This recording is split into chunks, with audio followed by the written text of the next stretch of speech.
পুরুষ সবচেয়ে ভারী জিনিস নিয়ে চলে, খালি পকেট। যার পকেটটা খালি সেই পুরুষটা জানে কত ধানে কত চাল।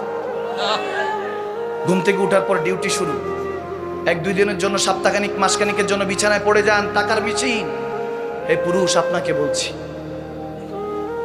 ঘরে পড়ে যান। যারা ভালোবাসি একদিন না বললে মনে করে ভালোবাসা কমে গিয়েছে, দেখবেন ওই ভালোবাসার মানুষটা সপ্তাহ মানুষখানিক আপনাকে খেদমত করবে, মা হলে আপনার খেদমত করবে। টাকার মেশিন যখন বন্ধ, পুরুষ আপনার স্ত্রী, আপনার আপনজন পাশের ঘরে জায়নামাজ বিছিয়ে আল্লাহর দরবারে বলবে, আল্লাহ আর ভাল লাগে না, নিয়ে যাও।